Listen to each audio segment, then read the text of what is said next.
बिटिआरआ array समनि थाखाय गोजोन आरो खौसेथि जाबाय बियो दिनै रोखा फोरमान जाबाय।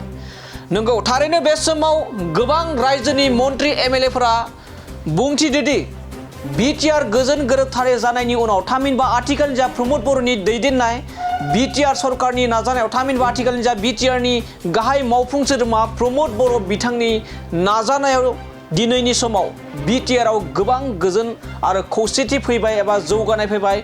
सोलोंथाइ बिथिंनिफ्राय लानानै गुबुन गुबुन बिथिङाव रायजोनि एबा हादोरनि मादावनो मोनसे गोजोन आरो खौसेथिया फैबाय होननानै गोबां मन्त्रि एमएलएफोरा दिनै गोबां खौरांनि गेजेरजों बुंनायखौ नुनो मोननाय जादों। बेजों लोगोसे बिटिआरनि गाहाय मावफुं सोद्रोमा प्रमद बर' बिथाङाबो रोखा फोरमायदों दि बिटिआरआ अराय समनि थाखाय गोजोन जाबाय बियो दिनैनो फोरमान जाबाय होनना बुंदों। जेराव थांनाय सिगांसो आसामनि गोबां मन्त्रिफोरा बुंदोंमोन दि थांनाय समाव एबा गोलाव समनि सिगां बे बिटिसि ओनसोलाव गोबां दाङाबाजि गोबां हारियारि दाङाबाजि गोबां सुबुंनि जिउ जोब्बाय। जेराव जों मख'नांगोनदि जोंनि बर' हारिनि गेजेरावनो खमैबो 7,000निबो बांसिन लाइमोनफोरा जिउ खोमानो गोनां जादोंमोन। गावजों गाव गोबां एना एनि जानानै गोबां सानजानिया सोनाबथिं सोनाबनिया सानजाथिं थांनो हायो बेफोरबायदि गोबां थासारि जानानै थांबाय। नाथाय आथिखालाव बेफोरो मोनसेबो गैला, मोनसेबो दाङाबाजि गैला। दायो गोजोन आरो खौसेथि आरो जौगानायनि फारसे थांगासिनो दं होननानै बे समाव बिटिआरनि गाहाय मावफुं सोद्रोमा प्रमद बर' बिथाङा फोरमायदों। लोगोसे बिथाङा आरोबाव बाथ्रा बुंबोदि जाय बिथाङा खौसेथि लुबैया अराय सम बिथांमोना दान्थे बिदान्थे खालामनो मोजां मोनो।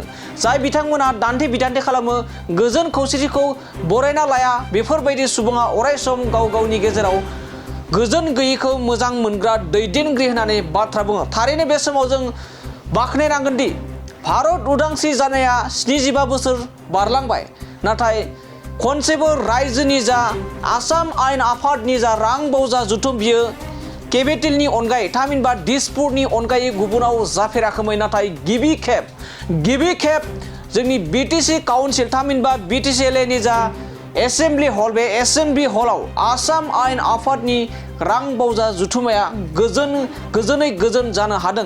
जेराव बेखौ नायोब्ला फोरमायनो हायोदि जे बिटिआरआ अराय समनि थाखाय गोजोन जाबाय। बेखौ लानानैनो बिटिआरनि गाहाय मावफुं सोद्रोमा प्रमद बर' बिथाङा बिटिआरआ दिनैनि समाव अराय समनि थाखाय गोजोन जाबाय होनना बियो रोखा फोरमान जाबाय होननानै बाथ्रा बुंदों बिटिआरनि गाहाय मावफुं सोद्रोमा प्रमद बर' बिथाङा।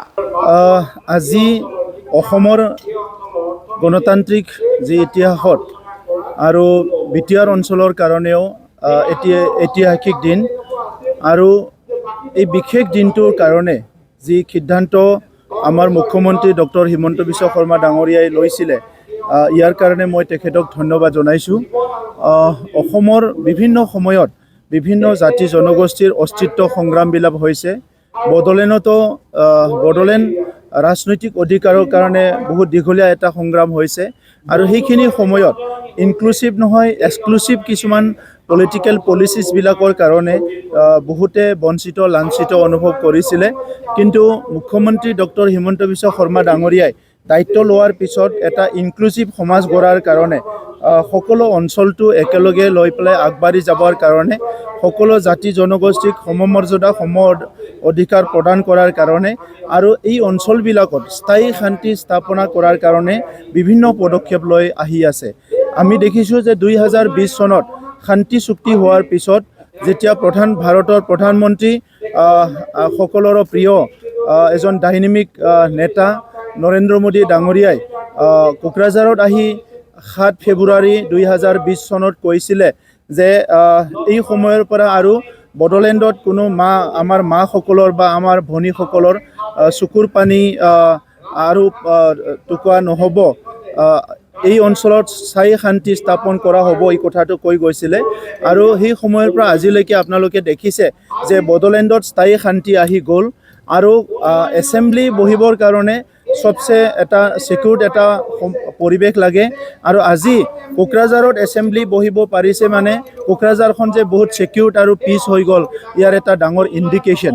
আৰু অসমৰ নেতৃত্বৰ যিটো চিন্তাৰ সলনি আজি মুখ্যমন্ত্ৰী ডাঙৰীয়াৰ যিটো এটা ট্ৰেন্সফৰ্মেটিভ চিন্তা লৈ আগবাঢ়িছে এই চিন্তাই অসমৰ ইণ্টিগ্ৰিটি অসমৰ সকলো জাতি জনগোষ্ঠীৰ মাজত সমিল মিলে বসবাস কৰিব পৰা আৰু একেলগে আগুৱাই যাব পৰা এটা ডাঙৰ পৰিৱেশ সৃষ্টি কৰিব।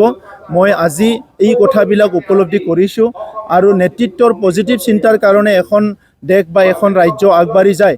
আৰু মুখ্যমন্ত্ৰী ডাঙৰীয়া এতিয়া যিহেতু কৈছে যে অসমখন ভাৰতৰ ভিতৰত এখন উন্নত ৰাজ্য হ'ব লাগিব আৰু বিটিআৰৰ 5টা জিলাও আমি পিছ পৰি থাকিব বিচৰা নাই। আজিৰ এই অসম এছেম্বলি বাজেট ছেশ্যনৰ প্ৰথম দিনা ইয়াত 6 শিডিউলৰ ওপৰত যিটো আলোচনা লৈছে, মই অসম এছেম্বলিৰ অধ্যক্ষ আৰু মুখ্যমন্ত্ৰী ডাঙৰীয়াক ধন্যবাদ জনাইছোঁ। এই আলোচনাৰ দ্বাৰা অকল মন্ত্ৰী বিধায়কে নহয়, এই আলোচনাৰ দ্বাৰা আমাৰ অসমৰ যিসকলে 6 শিডিউলৰ ওপৰত বহুত কথা বুজি পোৱা নাই আৰু 6 শিডিউলৰ ওপৰত ভুল ধাৰণা আছে, এইবিলাক দূৰ হ'ব আৰু অনাগত দিনত 6ষ্ঠ অনুসূচিত যিবিলাক অঞ্চল আছে, 6 শিডিউল অঞ্চলবিলাক ষ্ট্ৰেংথেন কৰি এই অঞ্চলত বসবাস কৰা সকলো জাতি জনগোষ্ঠীক আগুৱাই নিয়াত সহায় কৰিব। চাওক, যিসকলে শান্তি নিবিচাৰে সেইসকলে সমাজক ভাল নাপায়, যিসকলে শান্তি নিবিচাৰে সেইসকলে মানৱ জাতিক ভাল নাপায়, যিসকলে শান্তি নিবিচাৰে সেইসকলে সৰ্বাংগীন উন্নয়ন বা নিজৰ অঞ্চলৰ উন্নয়নৰ কথাটো তেখেতসকলে কেতিয়াও মানে বিবেচনা নকৰে। তো সেইকাৰণে যি মানুহবিলাকে শান্তিৰ বিপক্ষে কথা কৈছে সেইসকলৰ সমাজৰ প্ৰতি কোনো দায়বদ্ধতা নাই আৰু সেইসকলৰ সমাজক আগুৱাই নিয়াৰ কোনো পৰিকল্পনা নাই, এইটো আমি দেখিবলৈ পাওঁ।